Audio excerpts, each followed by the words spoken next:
We're back. It's been a while since we've gone live, so we got a lot to talk about here on the Sooner or Later Sports Show. Thank y'all for pulling up. I am your host, Jay. Thanks for pulling up here on the YouTube channel and listening wherever podcasts are downloaded and listened to while you're here. Please wipe your feet, like, subscribe, rate, review, give us 5 stars. You don't think we deserve it? Go ahead and give us those 5 anyway and gift it. So on today's episode of the Sooner or Later Sports Show, we've got some fun stuff to talk about, like Paul Finebaum is talking bad about us, while we also got to talk about our quarterback. What does things look like in the outlook for 2025 season? We'll also just hang out and answer questions around recruiting and transfer portal and all that good jazz. So it's been a bit since I've seen y'all. I miss you. What is going on, ladies and gentlemen? What is going on? So make sure you, like I said, wipe your feet, hit the like, subscribe, and all that jazz before we get diving. Coop is out for a bit. He should be. He may try to jump on. He said a little bit later. He got a baby that's not feeling too hot, and so you know the bug is floating around. I need y'all to get some understanding. Please not only wipe your feet. Please make sure that you wash your hands. Things are getting bananas out here in these streets. Also, shout out to the hometown squad here in OKC. The Thunder up. They beating the dog out of the Cavs. They're getting their revenge from the last matchup, and they ain't got their big men playing. But not even gonna talk about that. Shout out to our partners over there at BetUS. They're hooking everybody up. 150% bonus on the first deposit up to $2,000 by using promo code YouTube150. So on that, yeah. Some changes are going to be coming to the channels very soon, and I'm making adjustments a lot earlier than I anticipated, but we've seen substantial growth, 18,000 subs, and by the end of this recording, we could be at 18,200. Thank you. Shout out to you all for joining us. The change we're going to see here is probably a slight channel name change with similar focus as we've been doing. Going to put all of the Sooner or Later Sports stuff, keep it here, main channel. The other channel that we had Sooner or Later Sports going on, that one will be changed. We're going to bring all the recruiting and stuff back to this one. This is going to maintain focus on OU, SEC stuff, college football in general stuff. We're going to make that the major focus here and keep it that way and bring recruiting back into this channel. The other channel, we're going to probably, transition that one into more of a pro, talk some Thunder basketball, talk some NFL, kind of mix it up with some of the top stories there. Because I think that would be a lot more fun. Having it all in one spot. So this will be the last live stream you'll see or Sooner or Later over there. I think I'm gonna move that logo to this channel, so it'll be Sooner or Later Sports with me and Coop. So it's gonna be a great time. So I appreciate y'all for riding with us. We're gonna try to make some of the best content possible for you all. That way you all can totally enjoy it. Yeah, I'm a little late. Had some technical difficulties. I just got back in town, so I'm trying to get back. My wheels going back, and no corrections. Definitely did not hit the transfer portal. I'm not hitting the portal. I have my teams. I got my teams that I love. Sooners, I'm a season ticket holder. So just let me tell y'all that. If you'll see me talking about other teams in sports, but I got season tickets in Oklahoma. So let's keep it there. But the one I want to dive into is, as an opener, is Paul Finebaum had some things to say about the Sooners, which I thought was super fascinating, that he has already chimed in before. And I saw over there on the Finebaum show, and it's been floating around the social medias, that Finebaum had things to say. And this is kind of what he led with. He says they could be undefeated headed into Dallas, which Finebaum thinks we have a chance for it. Think they're going to have a much better year. By the way, if they don't, Brent Venables will be gone because he can't survive another bad year. That's the simple quote. Talked about a few other things, but he is 100% correct. I know a lot of you don't want to hear the hopium come from your boy. Y'all don't want to hear the excitement that I have to say here. But I'm going to tell you now. 2025 should be better than last year.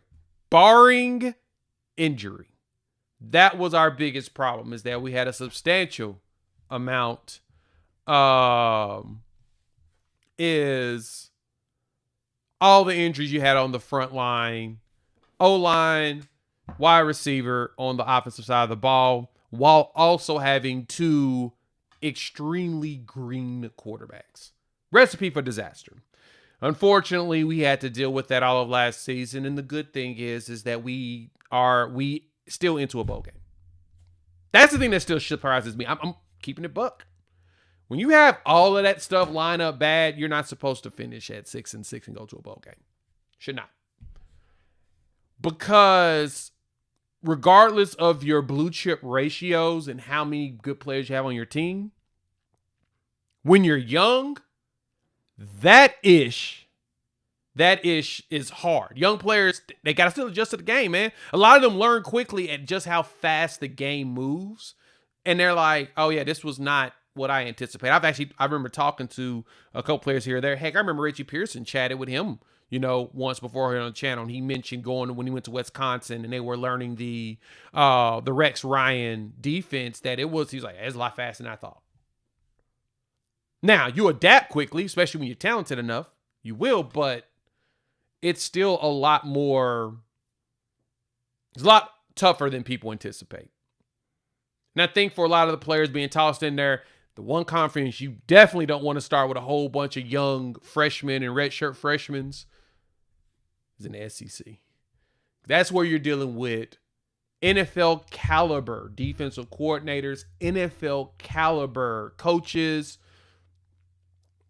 They're going to find a way, and a lot of the dudes end up in the NFL, regardless of the school. I mean, Mississippi State sends a lot of people to the NFL. You'd be surprised. Ole Miss, same thing. Vanderbilt's got some dudes in the league. They all send them. So it happens. So for me, as you all are hoping, 9-3 is about where I'm pushing between that and 10-2. We have the opportunity because, like last year, we're seeing a bunch of young quarterbacks, whereas this year, we're not the ones bringing in the young one. We got a dude that's a veteran. Thank y'all for pulling up. Hit the like button. New to the channel, subscribe. Rate, review, give us 5. Shout out to BetUS. They're hooking up the gamer. 150% bonus on the first deposit of $2,000 by using promo code YouTube150. So when I say that, talking about the guy himself, the man, the myth, the legend, John Mateer, who is now the starting quarterback at Oklahoma.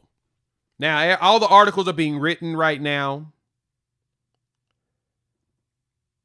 We'll talk DC in just a moment, because I know that is the big question a lot of people have, is what the heck is going on at defensive coordinator? There has been some news coming down the line. I'm going to tell you what I heard. I've been given permission to speak on what I've heard a little bit as well, so I can tell you some things, just not everything. But we are, as this is pointed out, we are the state of Alabama champions because we owned both teams. Thank God. we needed some moral victory here, right?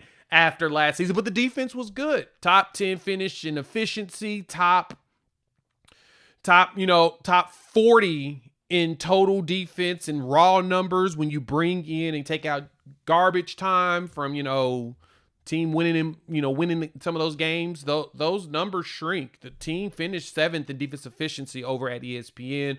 BV had himself a much better defense, and we saw the improvement we hired him for. The problem is that he made the mistake on the offensive side with the hiring, and then you got Zach Alley leaving, and I'll explain that in a second. But John Mateer coming in with his offensive coordinator, I don't think people understand how much of a major game changer that is.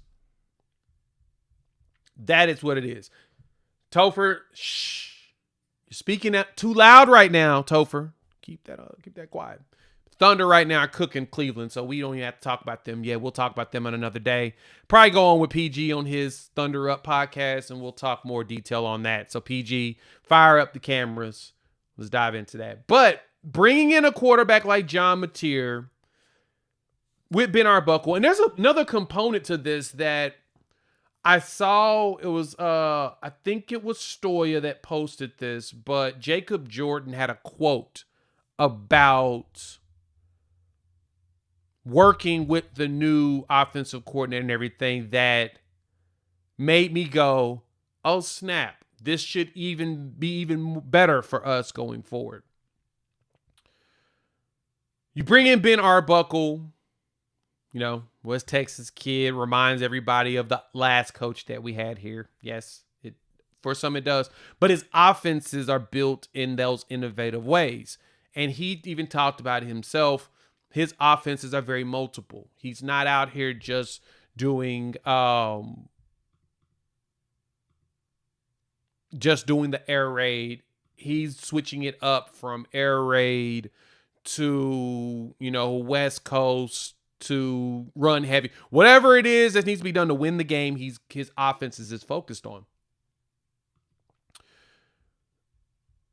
Well, you get him in, and then you bring in the quarterback, one of the quarterbacks that was very successful in the system. I actually was watching, had a buddy shoot me he had some access to all 22 film, and he shot me some stuff of Cam Ward running the offense. And Cam Ward was cooking out there at Washington State before he left and went to Miami. Then you bring in John Mateer, who did what Cam Ward did, but he added another component to the game that Cam Ward didn't do. He ran the ball a lot. And I'm going to say it. I'm going to give you the comparison for John Mateer that I have. Hear me out when I tell you this. Some of y'all going to think I'm crazy. Some of y'all going to laugh at me. I don't care at this point. I'm going to tell y'all who I think John Mateer could be. Jalen Hurts. He can be Jalen Hurts 2.0. Similar game set. More of a strong runner, more power, less really finesse like you got out of a Kyler Murray who was just boom, boom, boom, shake and bake you, or a Caleb who was pure athleticism. I've seen it like crazy all around that people have been pulling up the Baker Mayfield moxiness, mainly because he's a white dude, 6'1", and some change, and he's tough as nails. Totally get that comparison. I don't see Baker out of him. I see Hurts. I see Jalen Hurts with an arm. Jalen Hurts with better touch, back shoulder drops. Not as much of a power runner, but a better passer. That's what I see. Because I know that we had our complaints about Hurts and the way he threw the ball when he was here, but Hurts still was completing like crazy.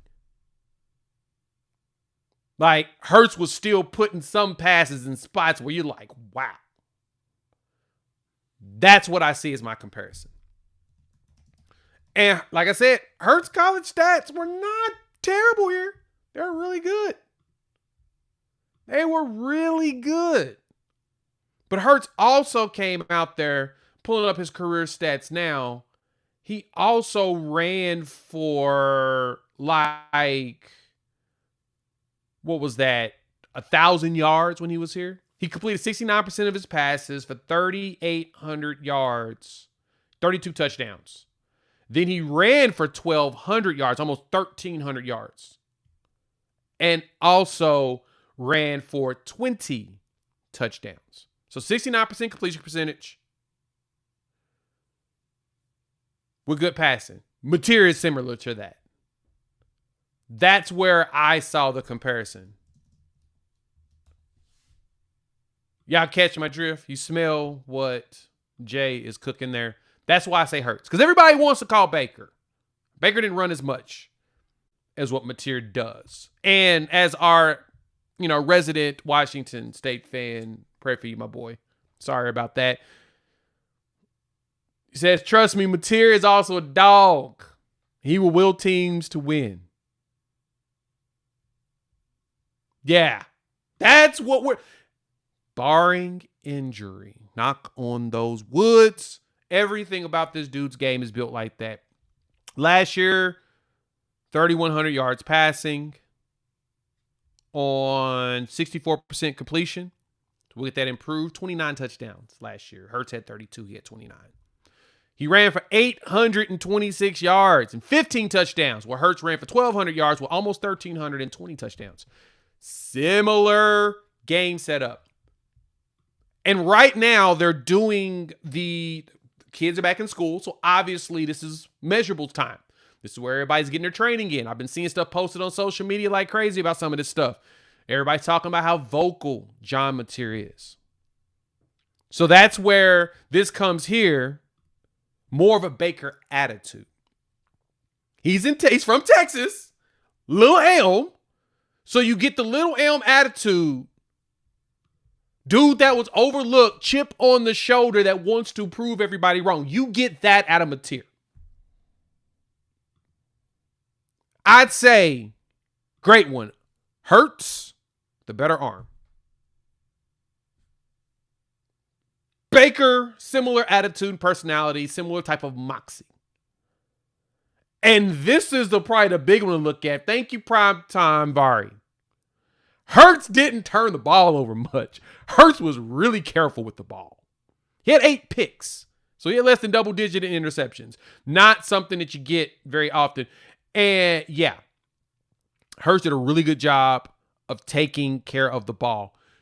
Something that we need. If we eliminate last season in turnovers, we finished even Stevens across the board in margin, 0-0 side. Because we fumbled so darn much last year. We didn't throw very many interceptions, mainly because we didn't throw the ball very much. But we didn't throw very many interceptions. But we fumbled the ball a lot. Mainly at quarterback. Mateer doesn't do that. Protects the ball, holds on to it. He has that game. Now, Hurts did fumble some. He didn't fumble a lot, though. He didn't turn the ball over a lot those years. That is the key thing, Jimmy. But you raise a valid point. He did. But my point here and what my argument here today is that, and that's also probably the difference when I think this is actually a good one. Boomer 129 points is out. Hurts also like trucking people. Squatting 600 pounds, right? Now, I heard a video of somebody talking about Mateer in one play, and they mentioned like 600, squat 600. I'm like, he didn't squat 600. Now, he probably did. I may look like a fool by saying that, but I do know that he was high numbers when it came to the squats. The man was balling out like crazy when it came to that. And so we've got to talk a little bit more on that, but again, you got to bring in somebody else to talk through this. He looks healthy and he looks good. We got Coop in the house. Coop, let me grab my AirPods so I don't have feedback. What's going on, brother? It's all good. Well, I say it's all good with you. Yeah, no, I mean we're battling over here. Got a couple cases of the sicko, so I understand. Keep it cruising. So if it looks like I look terrible, I feel terrible. So, but you know what? But you look great. Hey, you look hot. Hey, listen. Beautiful thing, beautiful specimen. I wish I could believe you, but yeah, it's been the little one, man. She's really got it rough, and then the other guy, he never really feels terrific, so he's just like, meh, another day. Yeah, but look at you being an elite dad there, playing pops, which is beautiful. You continue to get yourself and them healthy on a regular basis. But hey, let's talk about this. Mentioned about Finebaum a little bit earlier. Think we're going to be better. And I had to point out the reason because this was actually an article that ESPN did this. Writer Tom Luginbill ranked the best transfer portal QB fits and their destinations. Who's number one, Coop? You tell me who is number one.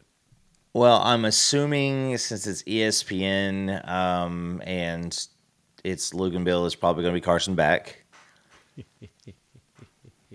It's not. Is it Mateer? It's Mateer. Oh, Mateer is okay. number one on the list of best fits. And the reason being, and I'm telling y'all what he said. I'm going to read it to you. I think it's ESPN Plus, or it probably is. It is. I don't really care.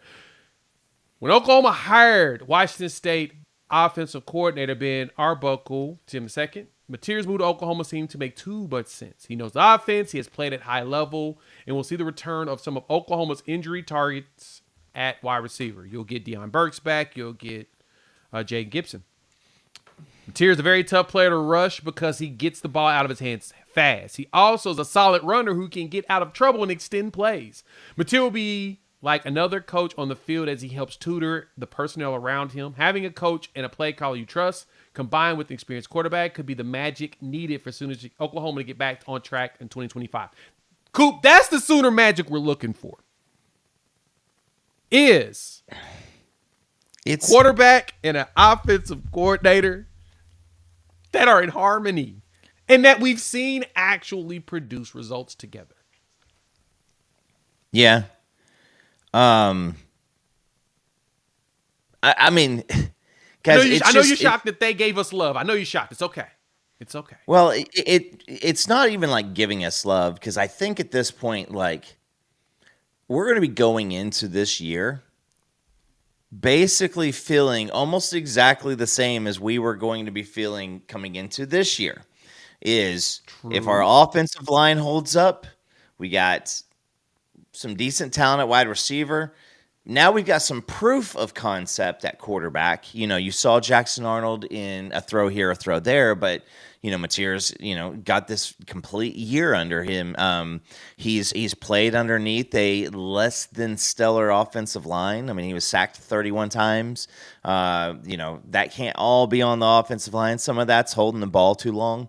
But, I mean, listen, dude balled out. I mean, who was the one that had all gas, no brakes? Was that Texas a few years ago? Yeah, that's what that's the Sarkisian Okay. thing that they're still going with right now. Yes. Like, but then they had something new this year. So I guess when you come up with your own thing and you're looking for it, you don't have like play like a champion today, like for decades. You just come up with something new every couple months. So, Right. But I'm not going to slam Texas this year. I promise. But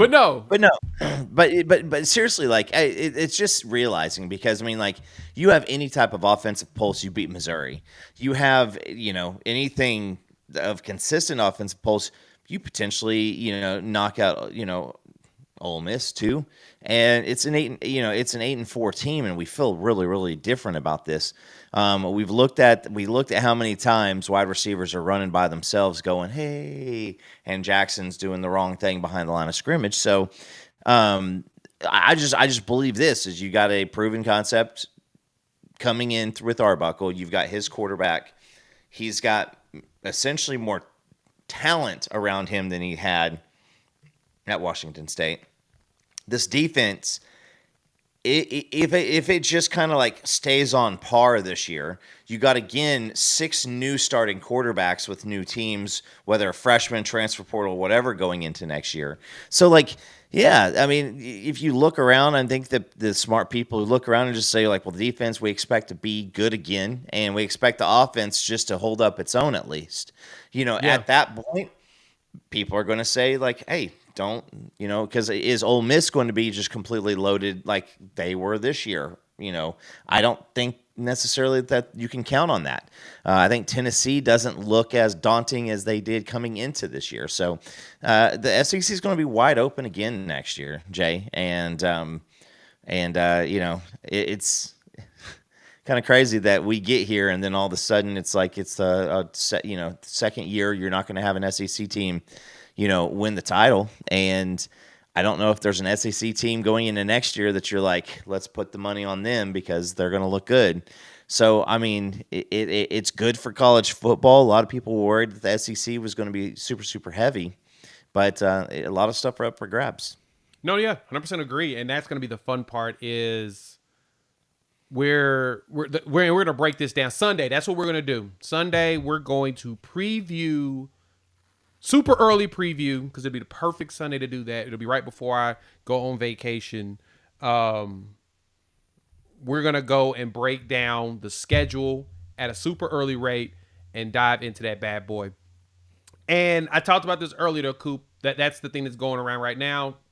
You know, first off, shout out to our partners at BetUS. They're hooking up the gamers. 150% bonus on the first deposit of $2,000. 125% bonus on your second and thirds by using promo code YouTube150. That testing is going on this week. People are out there getting their test in. Players are in, so they're going through the workout stuff. We saw a video of Schmitty talking to the guys as they're going through all the workout. You got a little bit of a preview of Mateer running, right? You got them, kind of got them going, which is kind of funny. But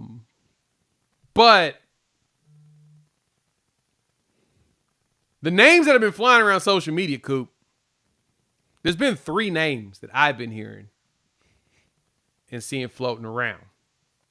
I've been seeing Mateer. Very much.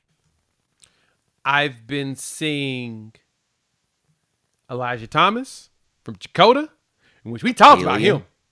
Alien. Oh, everybody's saying that kid's an alien. He's, if a lot of people, when you think back to, it's not the D.D. Westbrook and Hollywood Brown or CeeDee Lamb that Elijah Thomas is. He harkens back to Ryan Broyles, to Mark Clayton, that type of wide receiver. Sterling Shepard, who's still playing. That's who he reminds me of. He's just got his body, his body control is elite. His focus while running, there's a difference. Like, we've all played backyard football when your head's going bouncing back and forth like that, and it looks like Armageddon's happening around you. You watch him run, he's just so fluid. And here's the thing: is like he sees things people just don't see. He sees angles really, really funny, whether it's running or the ball. He's going to make some plays, and they're going to rewind it, and it's not going to be like CeeDee Lamb's like one-handed catch that wasn't a catch, to where you're just like, that's just ridiculously dirty. Like, there's going to be stuff where he like snatches the ball between like a defender's arms or something, and you're just be like, how did he do that? Like, those are the things that he's really, really adept at. Yeah, I've been seeing the let's put it this way. One place where we had concerns, what was wide receiver going to look like, because I've seen y'all in the comments. Don't get it twisted. Don't play. I've seen a lot of y'all in the comments. I've seen y'all over here as well as Locked On Sooners. We should go sub there. I've seen y'all on the social medias hollering at us and stuff saying, hey, what's going on with these wide receivers going forward in the portal? And I kept telling y'all over and over, got some guys that I think are actually solid. Very much. First, you brought in Elijah Thomas as a true freshman. He may be one that actually can step up and get some game early. I think he's going to be the one that's going to be the hardest to keep off the field. I think Manny Choice has some refinement, but he's got the size and his measurables, and he actually is living up to the hype of his size and measurables.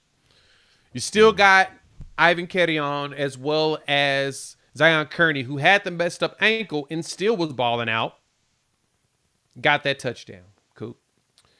From there, the transfers in. Josiah Martin's young. That's a good thing. So he'll be able to add to the young players. You're also going to see from him to Giovanni Gibson. Yeah. He heard that he's testing very well. Very well. Jay, remember going into the season, we're sitting here in the summer, this past year, and I said, what's crazy to think about is like the most athletic talent is found in the backups and like the 3 deep. Like, yep. that's kind of where like the recruiting got away from, and we forgot about it under Lincoln Riley, and now like BV has brought it back. Now listen, testing and all that mess and hype, and the conversation during talk season, which started a couple weeks ago and goes until last week of August. Like everybody is going to look like a freak. Ivan, carry on. At some point, somebody is going to say on some podcast he's going to have 1,000 yards. At some point, Elijah Thomas is going to be freshman All-American. At some point, Kip Lewis is going to be, a Butkus finalist. Like this is the talk. So, with all that being said, it's good to be excited about some of these guys. Like you made the comment about Josiah Martin. Like that's one of the wins that you kind of forget about. You also had tons and tons of guys like Trent Wilson in practicing with the team for the bowl game.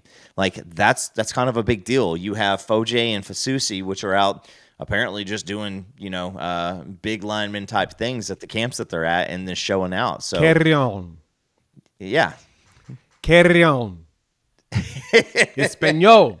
Trying to get better. I've been taking some classes, so don't be talking about me. Let me roll my R. But anyway, I gotta have it naturally. If I get called out on it, I won't be able to do it. But no, it's we're just getting to that spot because I mean, like, how many guys that we kind of just I keep on forgetting about Danny Okoye. Like when I'm looking through these lists and I'm starting to think about guys, the second year in the program, like. Does Akinkumi, does a guy like Isosa, our boy Isaiah Autry-Dent, like do these guys all of a sudden become a little bit more vocal and start pressing some of these younger kids? Because listen, I mean, you're still a leader, and until someone takes your spot, you're still the champ, and you got to play that way because Fasusi's coming for somebody's spot, and so is Lava, and so is Hollenbeck. I mean, every single one of these guys are going to come in thinking that like we could do something crazy because they're having those talks in their side text, strings. Yes, 100%. They're trying to take jobs. We just saw Darius Avalafa in a video going against KJ Ford, which I thought that was pretty huge. We're also going after KJ Ford. So you get yourself two players that, get to see each other. But the question in here that's been asked, too, there's been a couple of questions in here, a couple statements. I'm going to come in and call through. We'll talk about defensive coordinator. We'll wrap the show up with that because, like I said, I'm going to tell y'all what I've heard and I've gotten permission to speak upon. But I'll mention that in a minute. But there was one in here around offensive line. And, Coop, you pointed out exactly where my offensive line concerns aren't as big now. Mm-hmm. Bringing in 2 top 10 offensive tackles in the country. 2, not 1, but 2. Because our biggest problem last year was tackle play. Mm-hmm. Logan Howland was a converted tackle from tight end. So he was still learning. So that's why he didn't look this polished. Is still.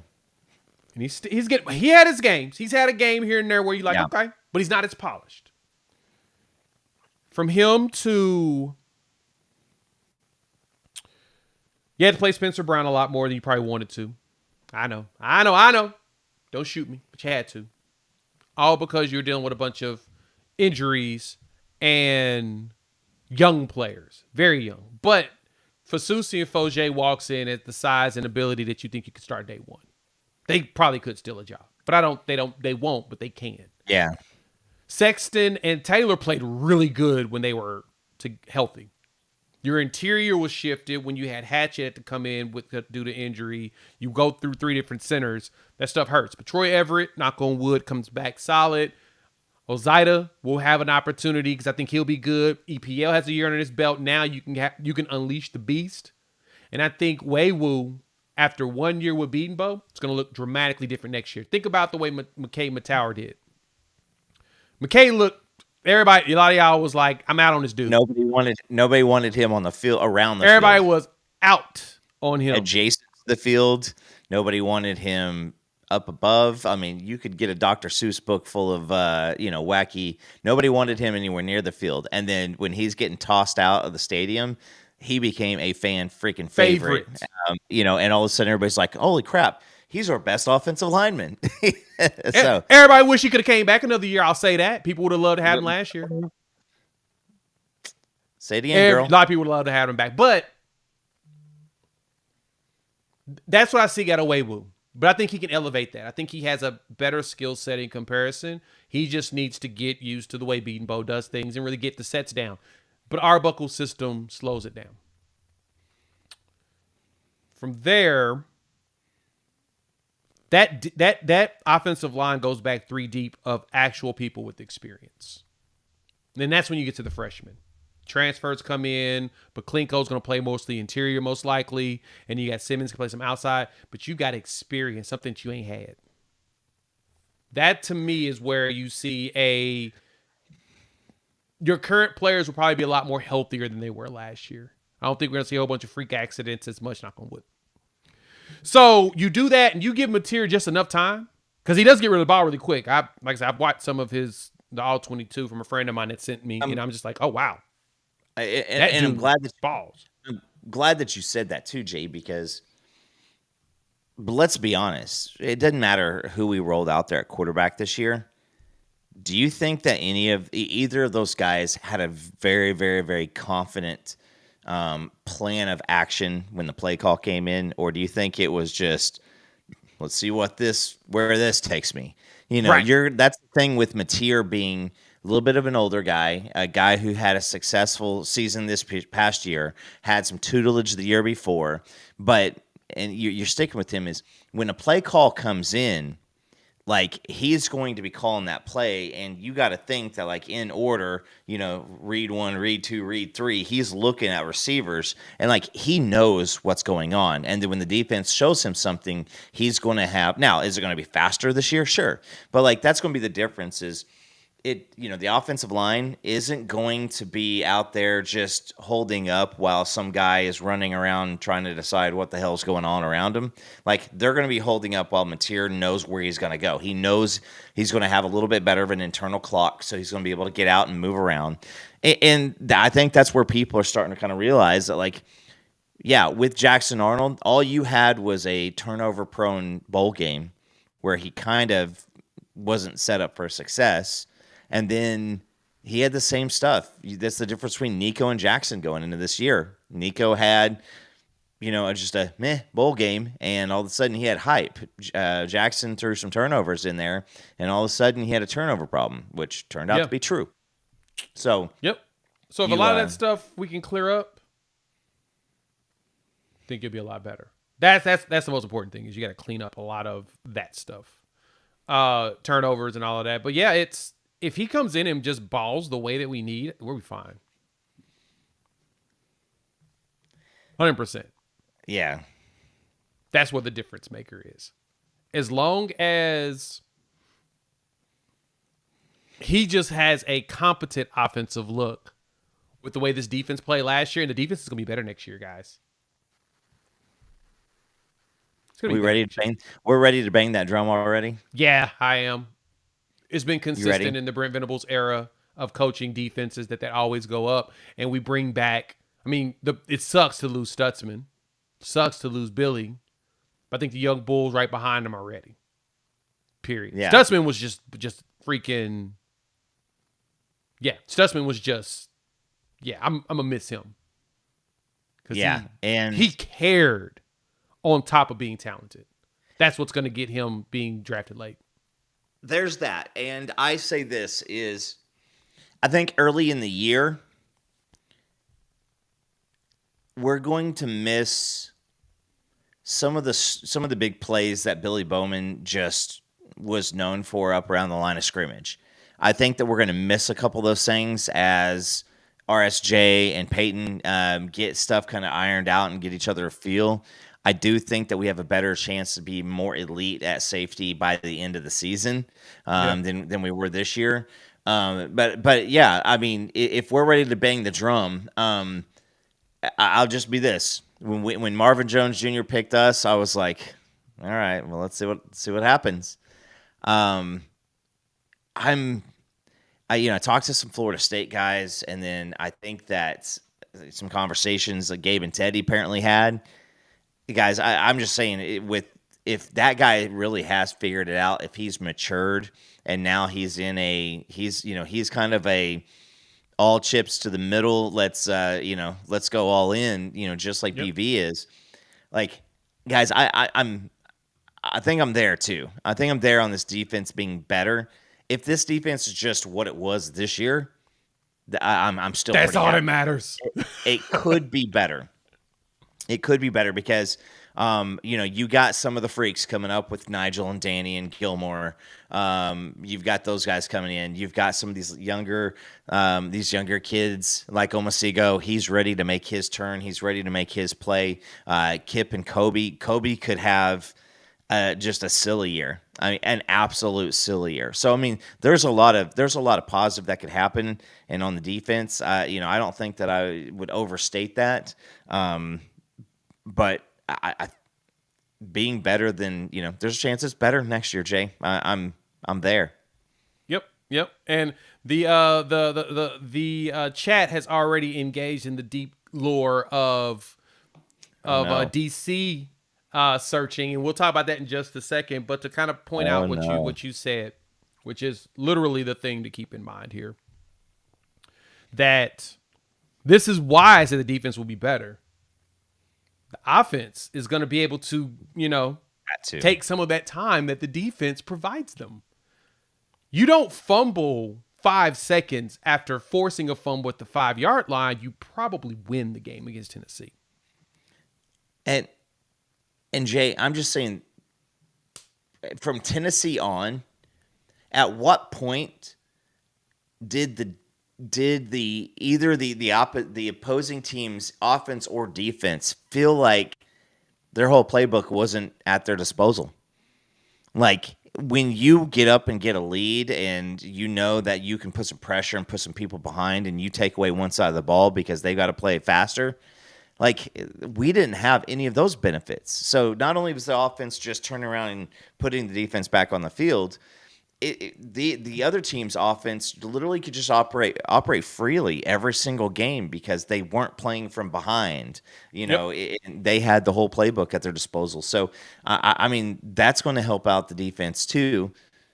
And also, like I said, the baseball analogy of, there's a difference. There's guys that can go out and they can throw 121 pitches in 8 innings and they're ready to roll and it's great. And then there's some guys who they may go out their next outing and have to come out after 89. It's not the fact that there was 121 the week before anything. It's the high stress plays. It's the high stress pitches.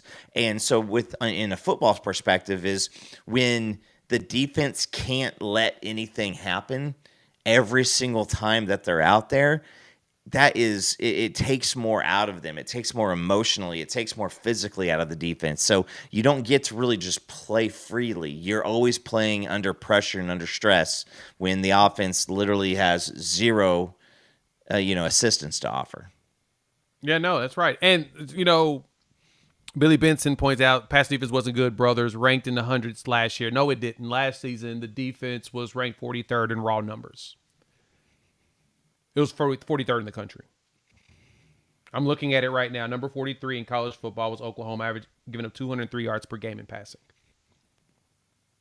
It wasn't ranked in the hundreds. And I did the stats a few weeks back. We held everybody, I think it was all but 2 teams, at or below their season average as far as points per game. Yep. Everybody on the schedule. And Alabama obviously significantly under. There were a couple of those teams. I think LSU was right there and South Carolina. So, I mean, like. And I'm looking at all these ranks right now. So, when it comes to everything just passing, passing yards, rank. I'm pulling this up on the beta ranks and stuff now. Defense was very good. So defense, the passing was not as strong as the run, 100%. Efficiency wise, it wasn't as high as the run. The run efficiency, I think, was number 2 in the country. Yeah. Well, I mean, or finish top 5 once you add all in these, these additional playoff games and stuff, because that adds to the statistics and stuff. But I digress. Yeah, and ranked high. And I mean, like last year when Iowa had this super daunting defense. What did they play? Was it Penn State or Ohio State? And they just literally got the crap kicked out of them, like, something to 0, 35-0 or whatever. And then they go and play Tennessee. And I think it's about the same exact situation in the bowl game is, they actually, when they played anybody with anything resembling an offense, they didn't hold up. Well, this defense held us in every single game. I mean, we were in every single game. LSU and maybe Texas, the only two. Well, I guess South Carolina. I mean, that doesn't even count as a game. It really doesn't. But that wasn't the defense's fault. That was the offense. The offense handed the defense a 21-point deficit and said, "Yeah, 0-0 is better than -21, isn't it?" Right. Yeah, and good thing for us is we talk about. Shout out to the Thunder, win 134-114 without either their big men. They went out there and got the dubs. So shout out to the Thunder, got that W. You go ahead and close that window, as I told people that was going to happen. But it's all right. Get that. Getting revenge against the Cavs. So now it's 1-1. Love it. Now they need to go finish up and get the number 1 seed overall so they can own the playoffs. Anyway, back to the defense as we're growing. Think I'm pulling up, hit the like button, new to the channel, subscribe, rate, review, give us 5. One last thing on, Les posted this. I saw you when you posted first time. I had you actually check marked. I'm going to point this out. From all the testing or whatnot, you all saw Jaren Kanak posted a jersey of number 12 for the Denver Broncos. Then Kanak deleted it like a butthole. But what it sounds like is Kanak is playing everywhere. They're gonna put his athleticism to work. I saw somebody posted on social media that they think that he's gonna be playing some offense and defense, which I get. Hope it's true. Let's ride. Put that speed to work. Put that 10, 5, 100-meter runner out there and do something stupid. Hey, I got no problem with it. You sure as hell ain't doing much at linebacker. And as much as I want you to. I still love you, Kanak. You're my favorite. With all due respect. I mean, listen, it's hard to not play the position and then go to maybe the one individual who asks more out of any linebacker than any other, any other defensive mind. But I mean, let's just be honest. Kanak is. He takes that mantle of comedic relief very, very well, and he loves being a little troll, and now he's doing it solo. It's gonna be fun, and he cares. I think that's one thing I like to point out to everybody. Yeah. You can tell he truly cares about being good in some capacity, but he could do some crazy stuff. We're gonna see. He's the problem for him is that he's super fast and he just goes and makes really, really, really, really, really fast mistakes. He'll get better. It may take him the last year for it to click fully and he dominates. You're like, where's this all been this whole time? Hey, not everybody can catch these defenses and make it happen as easily as early. And the athleticism sometimes just outweighs them. But anyway, let's talk about this real quick before we wrap up. Let's talk about these defensive coordinator spots. Shout out to BetUS. They're hooking up the gamer. 150% bonus on your first deposit of $2,000 by using promo code YouTube150. Coop, I've seen 3 or 4 articles already come out. I've seen the whole chat talk about it. I've also seen the opposition talk about it. I'm going to tell you what I've been told. I had permission to actually say this. Do not sleep on the Jim Knowles smoke. That's all they said I was out to say. Mainly because it's been mentioned in the chat. The rumors are floating around. He still has family here. AKA a fiance, supposedly. Some people know who they are. So, at his age, and he decides that he wants to come back to the state, it's a possibility. When he left and went to Ohio State 2 years ago, there was no opening here. He's still at Oklahoma State. He took the job at Ohio State instead. Brent Venables was hired, and at that point, you figured BV was gonna, do his thing. But we'll see. If anything, I thought it was wild just to see 2 articles go out, Coop. Like, dang. And I don't even know if he's even, honestly, it's funny because I think the one thing that I've been seeing people say about this is he's going after it because of an opportunity to be a head coach, or he's trying to get that bag. I do not believe either one of those two are it. Because the one thing, though, we know, I put it this way. Things go a little haywire, a little weird. You have him and Ben Arbuckle. I don't think that it goes weird. I don't think it goes. Because defensively, him and BV are similar. BV likes to run a multiple D. You've seen him shift from just 3-3-5 into 4-2-5s on a regular basis with the cheetah. Bear fronts. You've seen him do a lot of different stuff. Knowles is similar. The other name that's still being constantly brought up, of course, is Wes Goodwin. I have heard there is smoke there as well. Because I'll put it this way. What Clemson just recently did made me say, okay, this is probably really, really real. And this is why I said the smoke is legitimate on the Knowles portion of it. Clemson, someone, I can't forget who it was, they put out a tweet about Allen leaving Penn State, Tim Allen leaving Penn State to go to Clemson. Cool. Mm-hmm. When he went there, basically said that this dude's only going to be defensive coordinator. He ain't got to recruit. Yep. Staff's job is to do all the recruiting for him. But that is also because of the new NCAA rule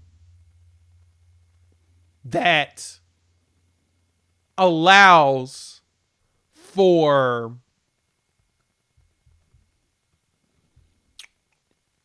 them to have more coaches on staff. So when I tell you that because, trying to deflect a hot or anything. No. I'm telling you now because, Coop, that makes sense to me. If you got a staff that's bringing in really good defensive talent, that's shown that they can play really good defense against a lot of teams, and all you need to do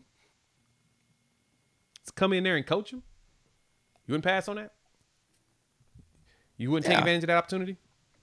I mean that's why Nick Saban's no longer there. It's not about coaching football anymore. Now there is just this enormous thing. So, the question is, how do you get that money to make it happen? Will you get the money to make it happen? I would say this. Within reason, money won't be the issue here. Like, if he asks for something like $5 million a year, that's not a logical number. But I think that there is a conversation happening right now between those two. I still think that the Clemson, that Wes is still in the kind of in the spot, and so is BV's just calling stuff. Yep. And the elevation of, I think that a lot of things are on the field. I also think that it's up to the defensive coordinator, and it's up to Jim Knowles whether he wants to say to his agent, hey, let's go ahead and start having open conversations and let's get this thing out in the news and make it a distraction going into national championship game. Mm-hmm. Or let's keep smoke for right now. So right. I would say this. If everything, I just put it this way. If this thing is legitimately real, just for everybody out there, then it will be extremely quick. Remember how fast Lincoln Riley was going? It'll be kind of like that if this thing has been really real.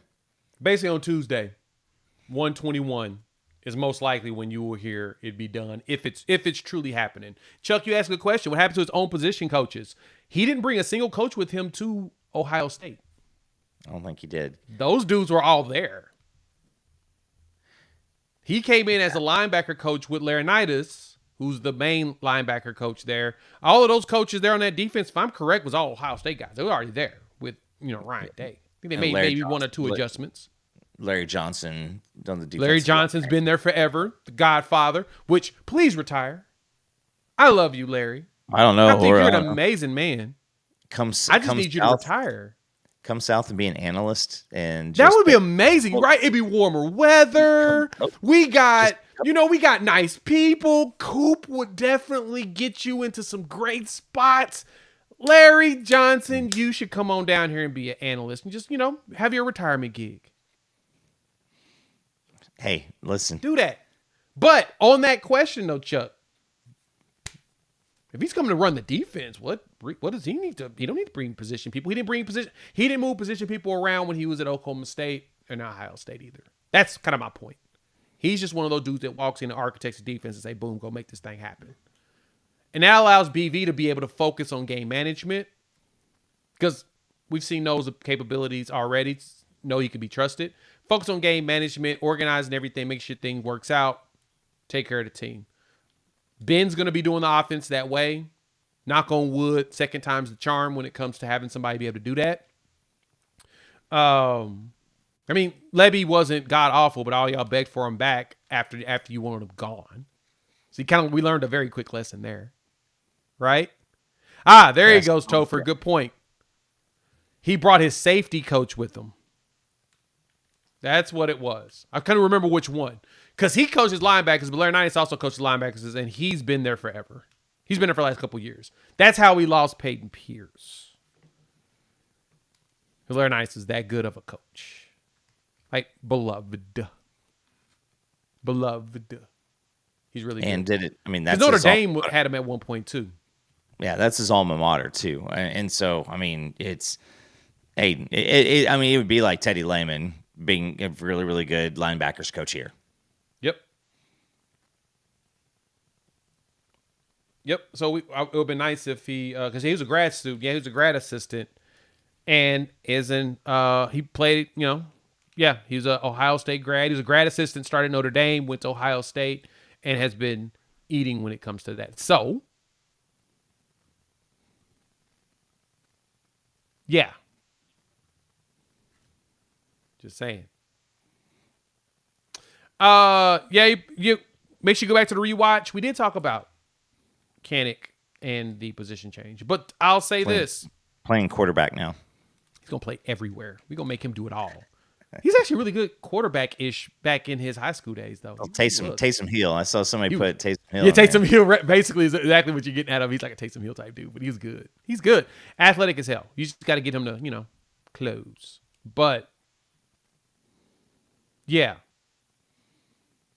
I don't think that there is a situation where he needs to bring any staff with him unless we can go find a way to steal one of these coaches. I'm looking at Ohio State staff real quick.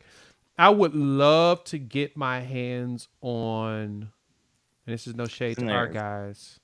They're defensive backs coaches. Tim Walton.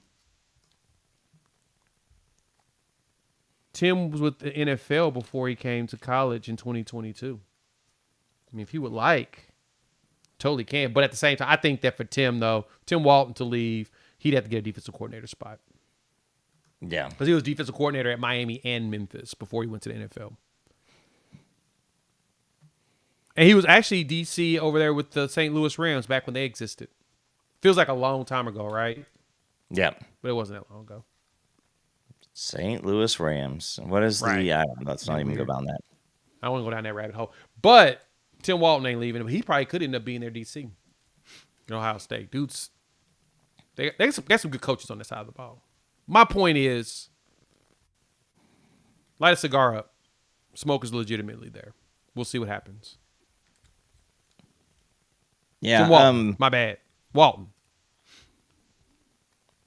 Tim Walton. Tim Walton. He's the assistant head coach in secondary cornerbacks coach.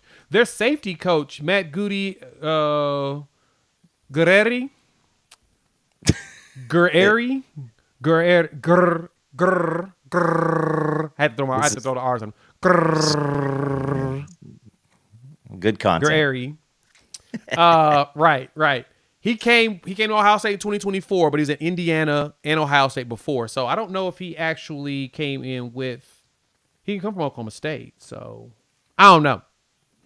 So far, I'm going to look this up. I'm going to go through all these coaches now and figure out on defense who in the heck coach somewhere else. But Larry Johnson is the dude himself, the man, the dude playing the dude.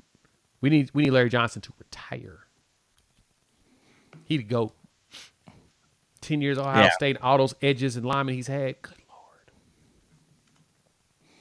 Well, what you need is DJ Terry to go, maybe go in the 4th or 5th round, get on a team and, have some good buzz about him, going, get some good buzz. And then next year that draft Dom Williams. And then all of a sudden you start to train with probably Jaden Stone.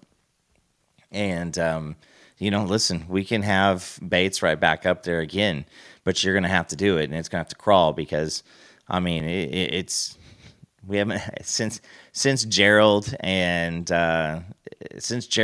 we've had a couple guys like your Jordan Phillips, those guys kind of go and just unexpectedly do a lot better in the NFL. Jalen Redmond's doing himself a good job. His season's over now, but we need to see. LJ he's getting older, but Bates needs to get this run of D tackles to really go through the NFL and start making splashes. Yep. Give me some. But yeah, Kanik in the Wildcat. It's gonna be fun. Last thing though, coaching stuff. I've been seeing this going around. Of course, there's been rumors about potential coaching changes and position coaches anyway for Oklahoma. For example, DeMarco Murray has been linked to the Cowboys as of late. He's a former Cowboy. He's beloved by Jerry Jones, except for when Jerry Jones needs to pay him. Yeah. That's when he decides that he needs to go ahead and send him on his way. Then he's not beloved. He'd be left. He'd be left at that point. He gone. But I could totally see DeMarco taking an NFL job. He's an NFL guy.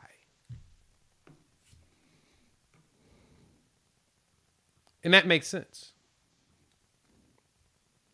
It'd be DeMarco, Deion Sanders. God. Could you imagine Coach Prime with DeMarco Murray? Oh, bro. And then guess what? It would be like the Expendables as the head coaching staff at the Dallas Cowboys. You'd have Michael Irvin coaching the wide receivers, assistant coach T.O., hell, I don't know. Who do you bring back to coach? Deion, does he coach the defensive backs, or does he bring back, somebody else to do that? But I don't think that Deion is going there. I do think that he's getting there's a lot of heat, and he's going to get his name's going to be attached for the next couple of years until he finally goes, or he kind of pulls a Lincoln Riley and just it's not as alluring anymore. Yep. If we have a change, running back coach is a very tough one. If he decides to go, that would be a tough one. Honestly, I keep it real. Y'all may think that some of y'all may think you're above this, but I'm not. And I would have interest. You know who I would want at running back coach if DeMarco Murray decides to leave, Coop? Tashard Choice. That sounds like a really good name. But I think I'm going to one-up that one. Give me Stan Drayton. Yeah. Stan Drayton was the head coach up at Temple. For the uninitiated, Stan was a running back coach from 2012 to 2014 at Ohio State. He was running back coach at 2017 and 2021 at Texas. Went to Chartrois, got the job afterwards.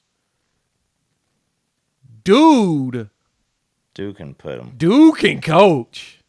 Zeke was one of his running back. Zeke Elliott was one of his running backs. Good Carlos Zeke. Hyde I mean, good Zeke. Zeke ran for 1,800 yards at Ohio State. And when was he at Texas? Do you have those years again? 2017 to 2021. Who was the running backs at Texas in 2017? So then it's the is that Bijan?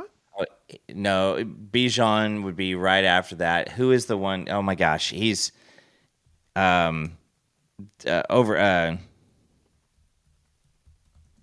Dante Foreman, who I think ran for close to 2,000 yards at Texas. So, and he's him, Chuba Hubbard. There's a lot of like Big 12 running backs that were dogs that like just won't go away, and they just keep on rotating around, and they're doing a really, really good job. And they're both those guys are one of them. Dante Foreman, he's been in a lot of different camps, and even it's been his time to shine. He's actually produced pretty well. So, I'm for Drayton.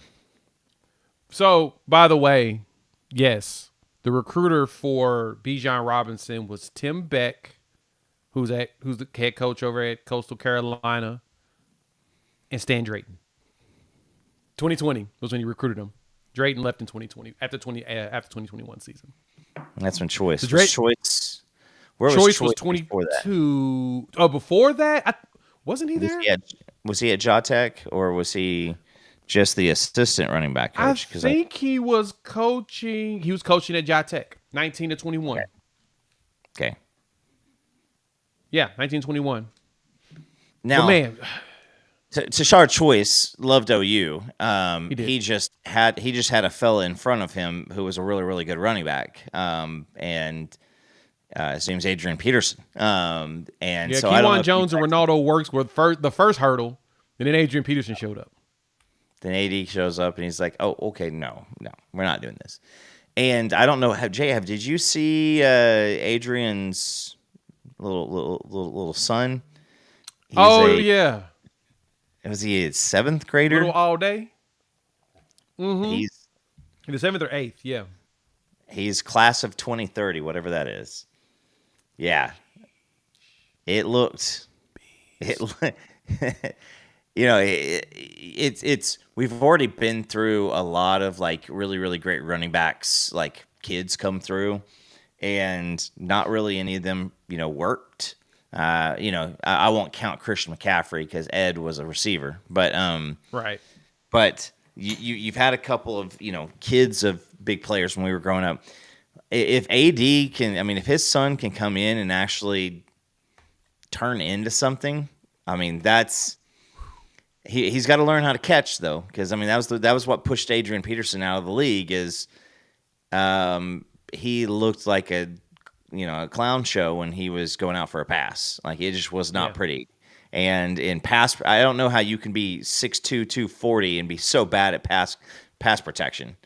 Just stand there and stay in front of people. But I digress. But no, I'd love. If he stays on the strain, he needs to help Daddy pay off all those bills. Yeah, it's true. And NIL could help that. He'd kill it. He'd actually kill it there if we're being 100% honest. But you know who else? Oh yeah, Stan Drayton was cooking as a. I would like Stan as a former head coach at running back coach. I would like him. Here's some of the names that he was a primary on back in his recruiting days. You ready, Coop? Roll that beautiful bean footage. Cam Newton. Never heard of it. Chris Rayner, former running back for Florida. Here? Yeah. Yep. Because he was there at Florida from 05 to 07. Marshawn Latimer. Okay, South Carolina. Blew out the knee. Otherwise, we would know more about it. He would be more of a household name if he wouldn't have completely Maurice Claretted his knee. Right. Jaden Blue. Okay. Jonathan Brooks. Who was the number one running back picked this past draft, right? Yep. Just a couple of names. The Pouncey brothers. Okay. So he gets linemen too. Like he just recruits his butt off. Denzel Ward was a corner that he was a primary for when he was like, how do you, like, he's getting everybody. Riley Cooper. No God. I'm just throwing names at y'all have heard of. That this Ezekiel Elliott, he was a secondary on. Same thing with Bijan. I would like a Stan Drayton in my life. Or Rashad Samples. Wanted him to be the wide receiver. We got Samples is coaching running backs for SMU currently. And I mean, where is Samples at? He's a SMU, isn't he? I think he just took SMU job, didn't he? I think so. Let me see. Where's Rashad Samples? You haven't heard much recently. Where are you? Google. I'm Googling it now, but I don't see anything of him going anywhere. Oh, he's at Oregon. Yeah, he's at Oregon. Yeah, he stayed at Oregon. He didn't leave. He ain't coming here. unless he just wants to get back closer to Texas, like. Right. Unless Dan Lanning ends up an NFL job, because those jobs, that's happening now. Yeah. Samples, Houston, Texas, SMU, Los Angeles Rams, Arizona State, Oregon. He's done a good job. There was no Chattanooga, Westchester State, Westchestertonville, State Mount University. Nichols, Yeah, I mean, School of the Blind. None of that. Oklahoma we got all the A&M. legitimacy there, sir. So yeah,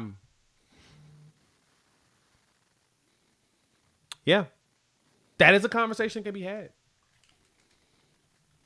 Yeah, he's but it's I think that there's a lot of conversations going on. I think there's been a lot of stuff out there, obviously, about coaches. Let's be honest. Like, even when the season was still going on, there was a lot of verbiage that is like no one was going to be safe outside of maybe Bill Bedenbaugh or Emmett Jones. You don't get Brandon Hall. You don't get Fasusi and Fogier without. Oh yeah, you're losing at least one of those guys. So, long story short, there's still a lot of coaching carousel to go on, and so don't be surprised if next Sunday night we're still kind of just waiting for some, tea leaves to settle. Yep. And even add to that though, Coop, to wrap it up. Someone asked the question, what's taking so long? It's probably why. Swinging for the fences. While at the same time, are you really in a rush? Your linebacker coach gone, but who coaches linebackers too? BV. Like, so do you have to hire someone day one right now? Like, is it emergent? Practices aren't happening until what, March? Right now it's winter workouts. So they're with Schmitty anyway. They're not supposed to be around, yeah. So yeah, they're focusing on recruiting, and that BV can, you can have Skalski get his, cut his teeth in the game. But there's no real reason to rush that, like, at all. So, to me, no, you're good right now. And listen, if it ends up being Knowles, like, there you are. If it ends up being Wes from Clemson, there you are. If it ends up just being Brett Venables, there you are. Like, I don't think it's that big of a deal. I think that from the aspect of, like, I can say either side. I think that if Knowles really wants to be here and wants to get out, I think that he ends up here. I think that if he wants to see what he can kind of like maximize this package at, I think it probably doesn't end up. Yeah, no, that's a fair point. I guess my question is going to be, who's another big name candidate you could go after? Because in some situations, it could be a position coach in the NFL. So maybe somebody that's in the playoffs. Arnett, the Zach Arnett. It was defensive guy. He just took the job at UNLV, but buyouts are usually reduced at a certain point. And I think our board meets next week? Tuesday, I think. Yeah, it's Tuesday. So right after the holiday, and kids back in school, it's probably we're going to see some of the changes in the coaching staff at that point. The college football season's over, and the adjustments will probably happen there. So, and Jay, happens. What would we be talking about right now? Would we have a show? Would you guys be able to be? You guys would be watching The Office for the 43rd time if you didn't have us to tune into and talk about this. If it had already been done, so we'd be coming up with who's going to win the Nagurski Award, who's going to win the Bednarik Award. Like we would just everybody on this team, right? 100% first team All-Americans, just up and down the team. So this gives us something to talk about. Yep. So, Sooner Cowboy says, well, I mean, you're not going to get somebody to quit their job in the middle of the season. That typically doesn't happen. Kind of tough to get somebody to do that. I mean, you usually only have people available when they get fired. So, all right, we're out. Thank y'all for pulling up. Hit the like button. New to the channel, subscribe, rate, review, give us 5. Shout out to BetUS, hooking up the gamer. 150% bonus on your first deposit of $2,000 by using promo code YouTube150. We will chop it up with each and every one of you later. This weekend, we will go through the schedule. I'm going to tell y'all now. Schedule, we're going to go through it. We're going to give our first impressions as the first transfer portal window has quote-unquote closed. Even though we got one more game left, we're going to look at that, and we'll also preview the Natty game because that'll be fun to talk about. We're out. Peace.